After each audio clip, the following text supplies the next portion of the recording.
이야기를 했는데, 자, 연장선에서, 원자론 문제를 이야기해야 될 겁니다. 자, 그래서,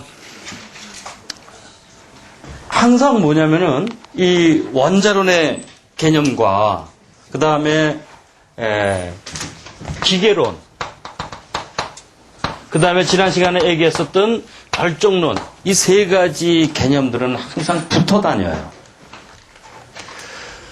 그 개념이, 서로의 개념들은, 물론, 서로 다른 카테고리를 갖고 있고, 서로 다른 내용들을 갖고 있지만, 서양 과학사 상사에서는 이 세 개가 항상, 묶여 있단 말이죠. 자, 우선 뭐냐면은, 그래서 원자론만 따로 이야기할 수 없고, 기계론만 따로, 그 다음에 결정론만 따로 이야기할 수 없는 부분들이 있습니다.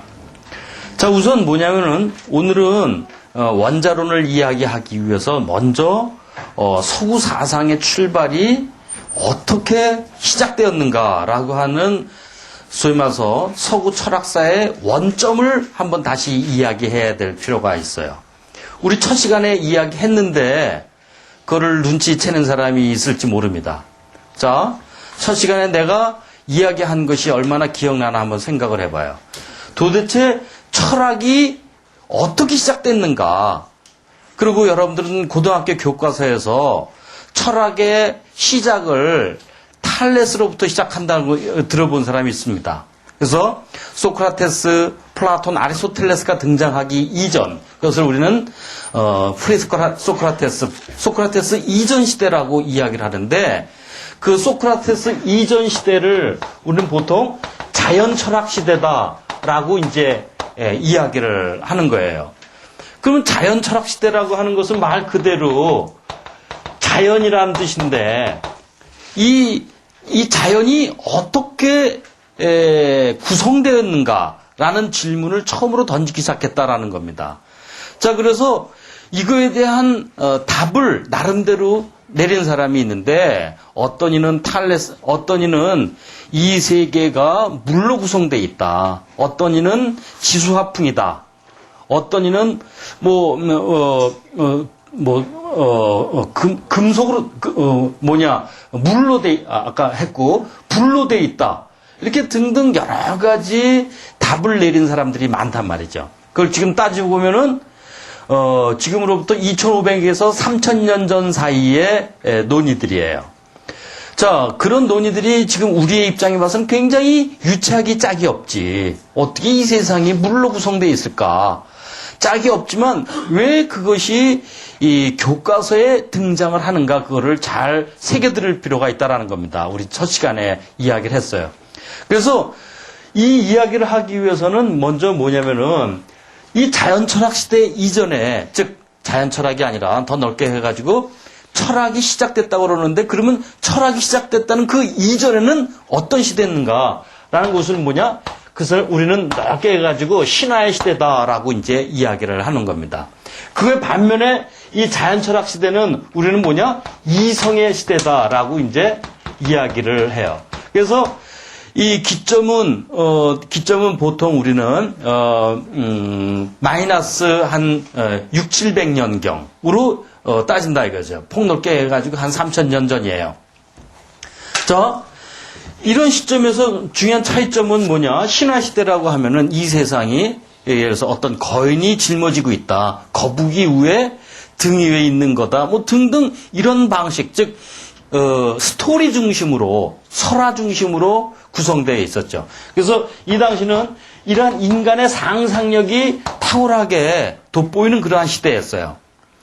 자, 이 시대는 그러한 신화의 시대였으는 이 세계를 설명한 다양한 스토리, 다양한 이야기들을 만들어내놓고 있지만, 사실은 이 세계를 이런 식으로 설명하는 것보다 좀 다른 방식으로 설명하는 게 좋겠다라고 하는 게 이제 이성의 시대라는 거예요. 그것은 뭐냐면은 이 분필이 무엇일까라고 하는 질문에 대해서 어떤 사람은 이 분필은 나의 멀리서 보이기 때문에 나의 배고픔을 달래주는 과자야라고 상상력을 동원해서 설명할 수도 있지만 어떤 사람은 이 분필은 길이가 2cm고 그 다음에 색깔은 무슨 색깔이며 모양은 어떻게 구성되어 있고 더 나아가서는 이 분필은 돌가루로 구성되어 있다. 라고 얘기하는 것과는 굉장히 많이 다른 답변이다라는 겁니다.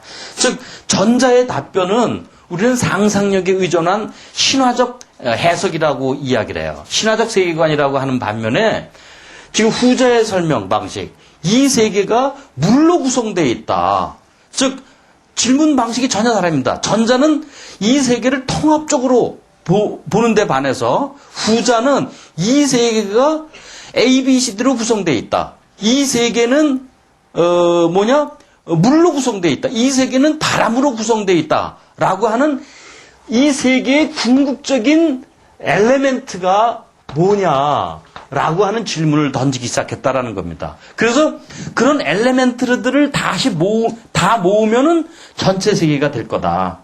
그럼 거꾸로 그 전체 세계를 분해하면은 궁극적인 이러한 엘레멘트가 될 거다라고 하는 그러한 설명 방식을 최초로 도입을 했다라는 점에서 탈레스니, 아낙시만드로스니와 같은 자연철학 시대의 철학자들이 오늘날 교과서에 등장을 하게 되는 겁니다.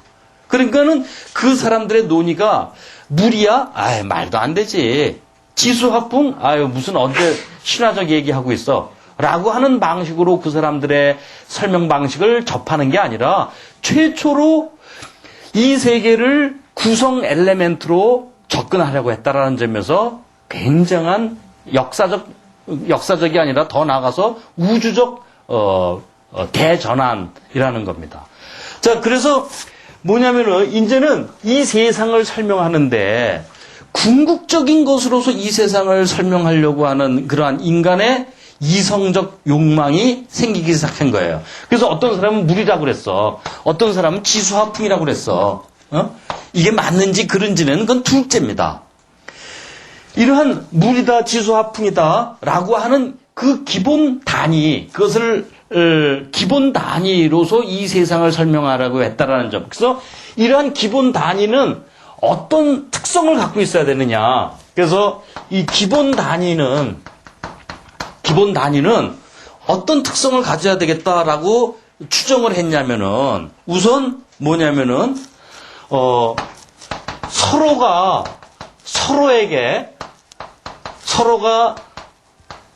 서로에게 중첩되면 안 돼요.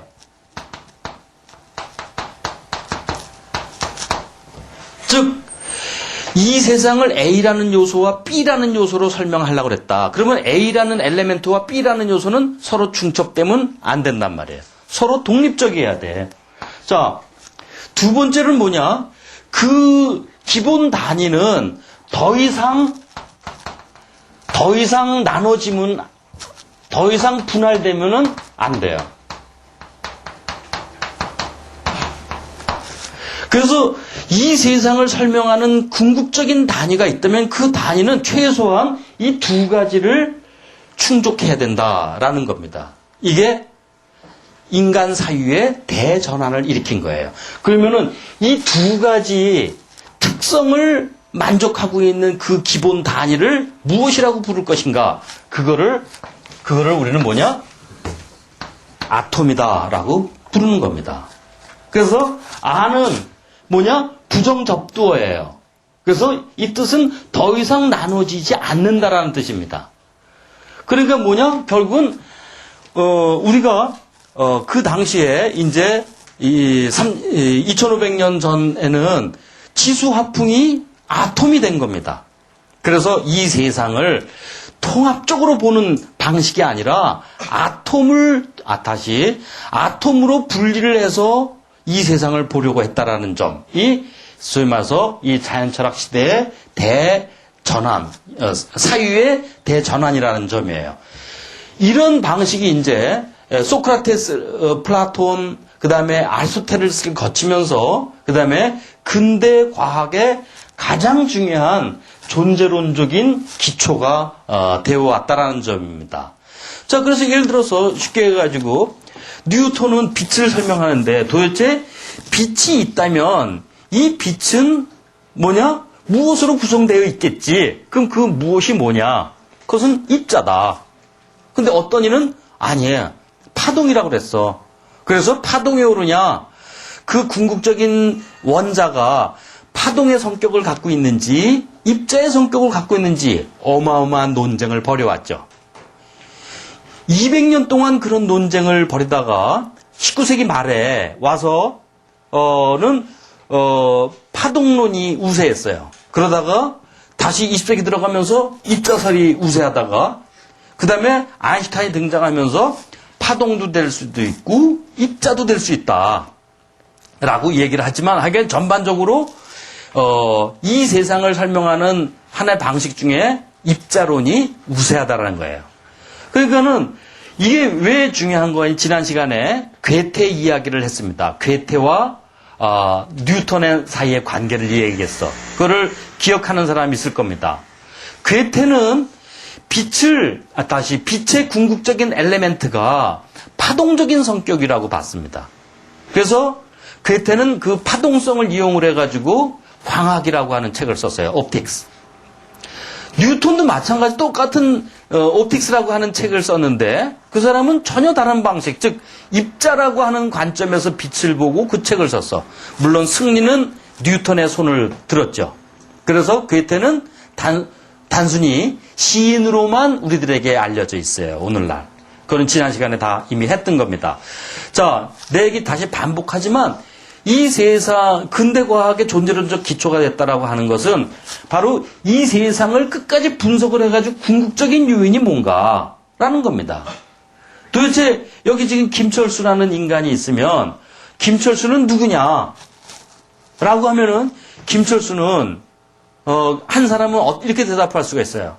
김철수는 착하고 김철수는 뭐냐? 의지가 강하며 김철수는 날마다 놀기만 하며 게으름 피우며 이렇게 얘기할 수 있지만 또 어떤 사람은 김철수를 해석할 때 어떻게 하냐면은 김철수는 뭐냐? 365개의 뼈로 구성되어 있으며 22만 3,522개의 머리카락과 그 다음에 60조의 세포로 구성되어 있으며 그 다음에 10개의 손가락 등등으로 구성되어 있다라고 하는 방식으로 설명을 한다면 전자와 후자는 전혀 다른 방식입니다. 그것을 전자를 종합적인 방식으로 세상을 바라봤다라고 얘기를 한다면 후자는 분석적 방식으로 세상을 바라봤다라고 이야기를 하는 거예요. 그러니까 결국은 이 원자론이라고 하는 것은 소위 말해서 분석론적인 그러한 접근 방식을 이뤄나가기 위해서 기초가 되는 겁니다. 이게 이제 앞으로 여러분들 전공과 충돌되는 문제가 되겠죠. 향후가 아니라 이거는 뭐냐? 한의학이 존재하는 한 끝까지 서양 과학적 사유와 충돌되는 문제일 겁니다. 그래서 인간을 어떤 방식으로 볼 것인가? 성분의학은 어떤 방식으로 해석할 것인가? 그러면은 분석적 방식으로는 도저히 이 한의학이 들었을 틈이 없을 거다. 여러분들 다 알고 있는 이야기들일 겁니다. 그래서 이 세상을 바라보는 관점, 홀리즘이라고 하는 홀리즘 개념은 들어봤죠? 나중에 설명할 거고 홀리즘은 너무 앞서서 가는 거기 때문에 하여간에 전체적으로 보는 방식을 채택할 것인가 아니면은 세밀하게 분석적인 방식으로 채택할 것인가 라는 충돌이 이제 계속 여러분들한테 생길 거란 말이죠. 지난 시간에 얘기한 거 다시 반복하지만 예를 들어서 인삼의 효능이다. 그러면 우리는 한의학에서는 인삼의 효능을 홀리스틱, 전일론적인 방식으로 받아들여서 그것에 의해서 처방을 내리지만 그것을 만약에 서양 과학적인 방식으로 한다 그러면은 인삼은 뭐냐? 사포닌이 어쩌고 저쩌고라고 하는 그러한 분석 엘레멘트로 구성된 것 외에 더 이상 이야기를 할 수 없는 상황에 이르른단 말이죠. 그때의 인삼은 한방 제제가 아닌 거라요. 그래서 이러한 문제들을 이제 앞으로 접근하기 위해서는 이러한 기본적인 우리가 원자론을 어떻게 이해할 것인가 라는 거예요. 자, 예를 들어서 지금 이제 여기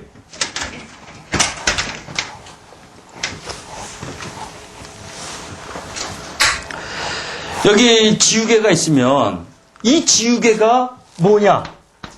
라고 하는 질문에 첫 번째 소음 60g, 그 다음에 1010cm 제곱 센치, 그 다음에 두꺼운 종이 20cm 제곱, 그 다음에 실 60cm, 뭐 그런 구성되어 있다. 이렇게 하면 이제 분석적인 그런 태도로 이 질문에 답변을 한 거죠. 그러면은 이것들은 서로 충돌되지 말아야 됩니다. 서로에게 종합되지 않기. 그 다음에 더 이상 분할될 수 없어야 돼요. 이건 뭐 원시적인 예지만 하여간에. 그러면 이런 방식으로 설명하는 것, 이것을 분석적인 방식이고 요거 하나하나가 전부 원자가 되어버리는 거죠. 그런데 인간은 여기서 그치는 것이 아니라 끝없이 분석을 하기를 더 원해요. 탈레스가 지수학풍이라고 그랬어. 그러면 물은 또 무엇으로 구성되어 있을까? 그럼 또 그것을 나누다 보면은 그것을 물이 무엇으로 구성되어 있는가라는 걸 2500년 동안 노력한 끝에 불과 얼마 전에 H2O다라고 얘기를 했대.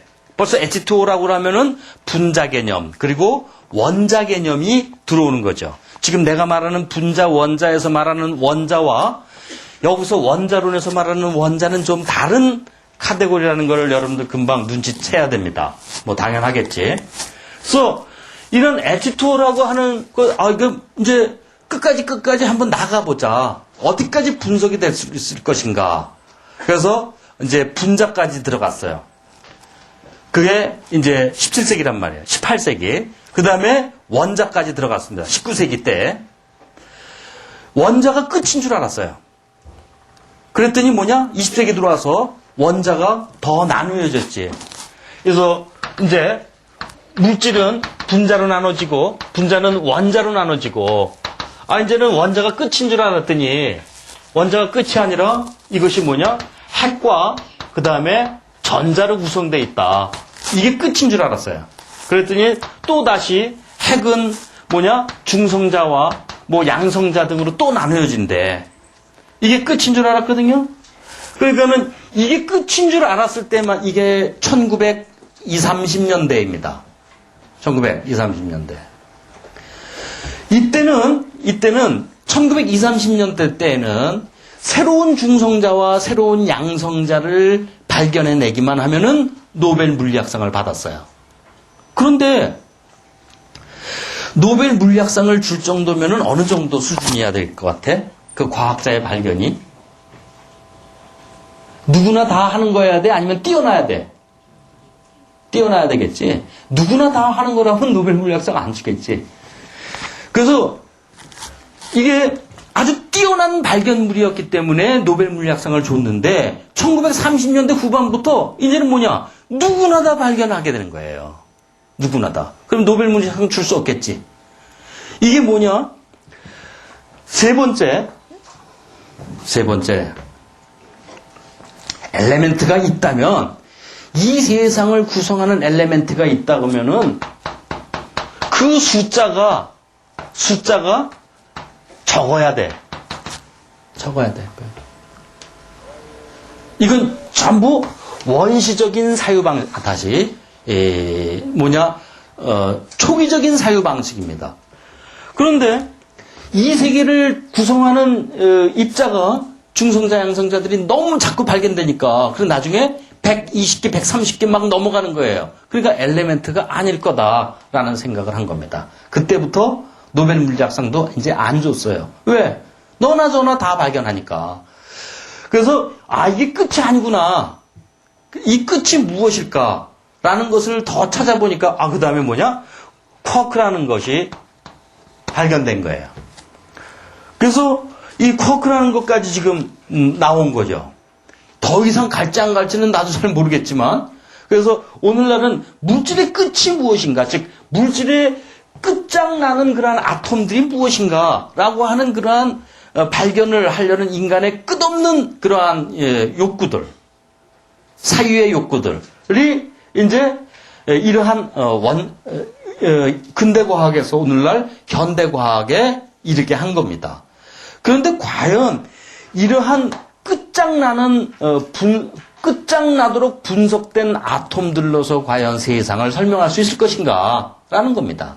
자, 여기 지우개는 이 네 가지로 구성되어 있는데, 그러면은 이 지우개를 다시 설명하려면 이 네 가지가 합치면은 다시 지우개가 돼야 되겠어요. 그리고 지우개를 분해하면 네 가지가 돼야 돼. 네 가지 엘리멘트가. 그 네 가지 엘리멘트를 다시 조립하면은 분해가 다시 지우개가 돼야 되고, 이런 관계가 성립돼야만 그 아토미즘의 목표가 실현될 수 있단 말이에요. 그런데 여기 김철수가 있는데, 김철수를 60조의 세포수로 다 분해를 했어. 분해한 다음에 그것을 다시 조립하면 원래 김철수가 되나? 안 된단 말이에요. 그래서 여기서 소위 말해서 원자론이 갖고 있는 문제점이 이제 제시가 되는 겁니다. 더 구체적으로 얘기를 해봐요. 자, 4년 전에, 4년 전에, 미국이 주도한 게놈 프로젝트라고 있었습니다. 다 알죠? 그래서 이 게놈 프로젝트는 이제 끝났어. 그 당시에 인간의 게놈의 숫자가 몇 개인가라고 하는 노력을 엄청 해가지고, 미국 정부 주도로 연구팀이 있었고, 또 하나는 뭐냐? 제약회사 사립이죠. 사설 제약회사 연구소 중심으로 이제, 그 프로젝트를 수행하기도 했었고, 근데 인간의 끝이, 즉 생명의 끝이 무엇이냐, 특히 인간, 그것을 이제 연구를 한 게 게놈 프로젝트죠. 그건 뭐냐? 여기서는 이 아톰에 해당되는 게 바로 유전자일 거라요. 그러면 그 유전자, 아톰으로서의 유전자를 다 밝히기만 하면은 인간의 생명을 다 밝혀낼 수 있다.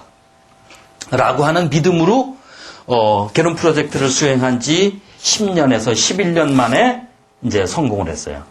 처음 할 때는, 추정을 했지. 인간은 너무 복잡한, 생명체이니까 아마 인간의 유전체가 모르긴 몰라도 30만 개 이상 될 거다.